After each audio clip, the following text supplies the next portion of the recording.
السلام عليكم ورحمة الله وبركاته.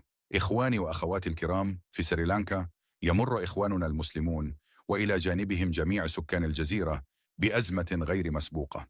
إنها أزمة اقتصادية خانقة وكوارث طبيعية متتابعة أدخلت الكثيرين في ضائقة عظيمة.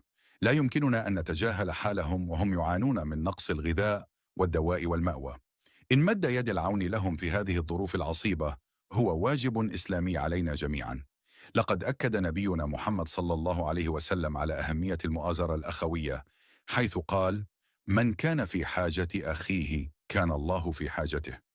كما قال رسول الله صلى الله عليه وسلم: ومن نفس عن مسلم كربة من كرب الدنيا نفس الله عنه كربة من كرب يوم القيامة. رواه البخاري عن ابن عمر رضي الله عنهما. نداء الحاجة: إن إخوانكم في سريلانكا ينتظرون صدقاتكم الآن. كل مساعدة تقدمونها، سواء كانت مواد غذائية، أدوية أو مستلزمات للأطفال، هي عمل صالح عظيم تبتغون به وجه الله عز وجل. تذكروا أن الصدقة لا تنقص المال. قال نبيكم صلى الله عليه وسلم: ما نقصت صدقة من مال، لذا سارعوا وتبرعوا بسخاء من أموالكم، مبتغين بذلك وجه الله الكريم. إن شاء الله سيكون تضحيتكم سببا في إحياء آمالهم. تقبل الله منا ومنكم صالح الأعمال. آمين. அஸ்ஸலாமு அலைக்கும் வரஹ்மத்துல்லாஹி வபரகாதுஹ். இலங்கையில் தற்போது நம் சகோதர முஸ்லிம்கள் மட்டுமின்றி ஒட்டுமொத்த மக்களும் வரலாறு காணாத கடுமையான பொருளாதார நெருக்கடியாலும் இயற்கை பாதிப்பாலும் துயரத்தில் ஆழ்ந்துள்ளனர். உண்ண உணவின்றி, மருந்துமின்றி, வீடின்றி தவிக்கும் அவர்களின் நிலையை நாம் சற்றும் அலட்சியப்படுத்த முடியாது. இந்த அத்தியாவசிய தேவைகளுக்காக நாம் அவர்களுக்கு உதவ வேண்டியது இஸ்லாமிய கடமையாகும்.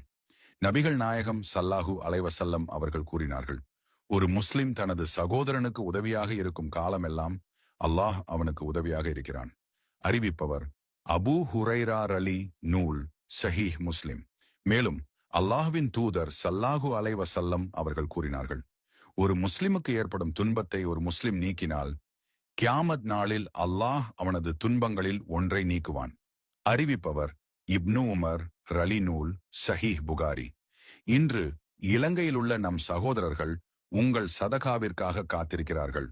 உணவுப் பொருட்கள், மருந்துகள், குழந்தைகளுக்கு தேவையான பொருட்கள் என நாம் அளிக்கும் ஒவ்வொரு சிறு உதவியும் அல்லாஹ்வின் பொருத்தத்தை நாடி செய்யப்படும் மிகப்பெரிய நன்மையான காரியமாகும். உங்கள் செல்வம் குறைந்து விடாது. சதகா கொடுப்பதன் மூலம் செல்வம் குறைந்து விடாது. அறிவிப்பவர் அபூ ஹுரைரா ரலி நூல் ஸஹீஹ் முஸ்லிம்.